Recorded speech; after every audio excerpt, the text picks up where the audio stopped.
बिस्मिल्लाहिर्रहमानिर्रहीम। अस्सलाम वालेकुम मोअज़्ज़िज़ नाज़रीन, दी नॉलेज ऑफ इस्लाम में आपको खुश आमदीद। हज़रत उवैस करनी को जन्नत के दरवाजे पर क्यों रोक लिया जाएगा?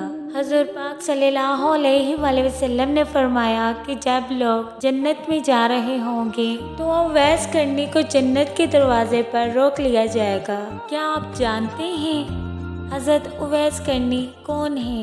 उवैस नाम है, आमिर के बेटे हैं, मुराद किबला है, कर्न उनकी शाख है और यमन उनकी रिहाइश गाह थी। उवैस ने अपनी माँ की हद दर्जा खिदमत की, वो आसमानों तक पहुँची। हज़रत उवैस करनी हज़ूर पाक सल्लल्लाहु अलैहि वसल्लम की खिदमत में हाजिर ना हो सके। हज़रत जिब्राइल अलैहिस्सलाम आसमान से नीचे पहुँचे और उनकी बात को हज़ूर पाक सल्लल्लाहु अलैहि वसल्लम से यूँ बयान किया, क्योंकि हज़ूर पाक सल्लल्लाहु अलैहि वसल्लम देख रहे थे कि आइंदा आने वाली नस्लें अपनी माँओं के साथ कैसा सलूक करेंगी। एक साइल ने सवाल किया, या रसूलल्लाह सल्लल्लाहु अलैहि वसल्लम, क़यामत कब आएगी? आप सल्लल्लाहु अलैहि वसल्लम ने इरशाद फरमाया, मुझे नहीं मालूम कब आएगी। तो साइल ने कहा, कोई निशानी तो बता दे।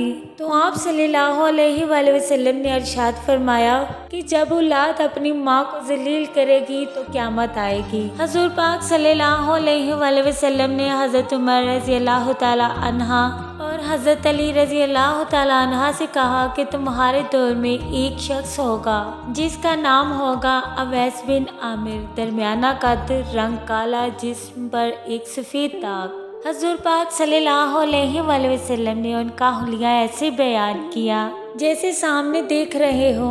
वो आएगा, वो आए तो तुम दोनों ने उससे दुआ करानी है। हज़रत उमर रज़ी अल्लाह तआला अन्हा और हज़रत अली शेर खुदा रज़ी अल्लाह तआला अन्हा को उवैस करने की दुआ की ज़रूरत नहीं थी।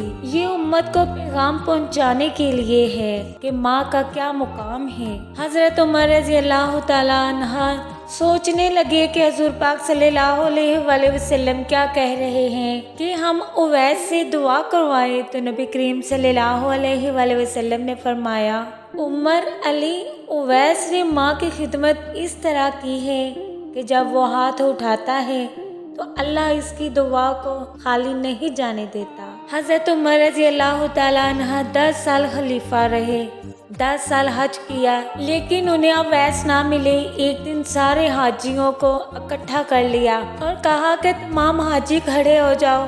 आपके हुक्म पर तमाम हाजी खड़े हो गए। फिर कहा कि सब बैठ जाओ, सिर्फ यमन वाले खड़े रहो।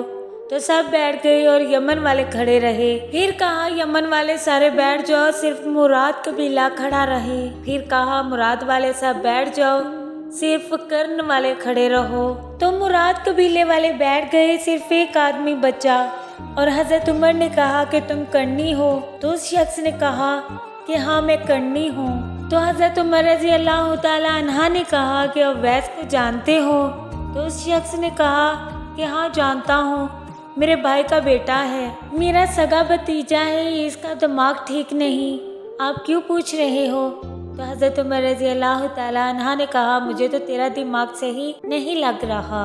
आपने पूछा किधर है? तो उसने कहा कि आया हुआ है। पूछा कहाँ गया है? तो उसने कहा कि अराफात गया है ऊँट चराने। तो आप रज़ी अल्लाह तआला अन्हा ने हज़रत अली रज़ी अल्लाह तआला अन्हा को साथ लिया और अराफात की दौड़ लगा दी।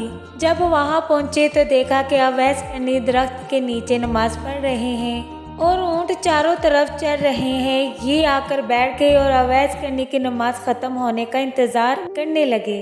जब हज़रत उवैस ने महसूस किया कि 2 आदमी आ गए हैं तो आपने नमाज मुख्तसर कर दी। सलाम फेरा तो हज़रत उमर ने पूछा कौन हो भाई? तो कहा जी मैं मजदूर हूँ। उसे खबर नहीं कि ये कौन है। तो हज़रत उमर ने कहा कि तेरा नाम क्या है? तो उवैस करनी ने कहा कि मेरा नाम अल्लाह का बंदा। तो हज़रत उमर ने कहा कि सारे ही अल्लाह के बंदे हैं। तेरी माँ ने तेरा नाम क्या रखा है? तो हज़रत उवैस ने कहा कि आप कौन हैं मेरी पूछगछ करने वाले? उनका ये कहना था कि हज़रत अली रज़ी अल्लाह तआला अन्हा ने कहा कि उवैस ये अमीरुल मोमिनीन उमर बिन खत्ताब है और मैं हूँ अली बिन अबी तालिब। हज़रत उवैस का ये सुनना था कि वो कांपने लगे। कहा कि जी मैं माफ़ी चाहता हूँ, मैं आपका पहचानता ही नहीं था। میں تو پہلی دفعہ آیا ہوں۔ تو حضرت عمر نے کہا کہ تو ہی اویس ہے؟ تو انہوں نے کہا کہ ہاں میں ہی اویس ہوں۔ تو حضرت عمر رضی اللہ تعالیٰ عنہ نے کہا کہ ہاتھ اٹھا اور ہمارے لیے دعا کر۔ وہ رونے لگے اور کہا کہ میں دعا کروں، آپ لوگ سردار اور میں نوکر آپ کا، میں آپ لوگوں کے لیے دعا کروں؟ تو حضرت عمر نے کہا کہ ہاں، اللہ کے نبی نے فرمایا تھا عمر اور علی جیسی ہستیوں کے لیے۔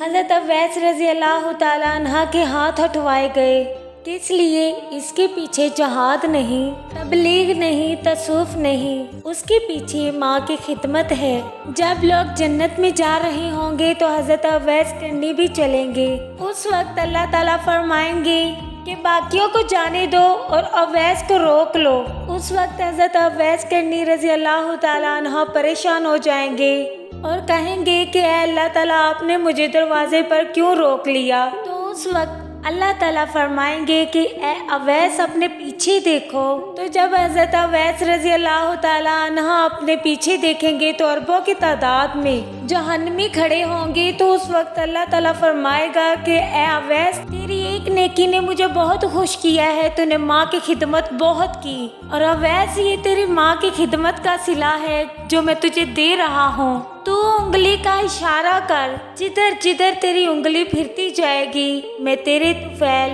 ان کو جنت میں داخل کر دوں گا۔ سبحان اللہ، کیا رتبہ پایا ہے! یہ ہوتی ہے ایک ماں کی شان، کہ ماں کی خدمت کرنے والے ایک بیٹے کی شان، جس نے ماں کی اتنی خدمت کی کہ رب نے اس کے لیے اس کو یہ انعام دیا کہ اس کے پیچھے اتنے جہنمی لوگوں کو بخش دے گا۔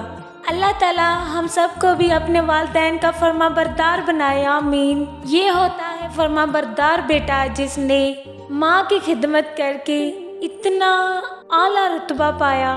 ہمارا YouTube channel the knowledge of Islam کو لائک کریں، شیئر کریں، کمنٹ کریں، سبسکرائب کریں اور بیل آئیکن کو پریس کرنا مت بھولیں۔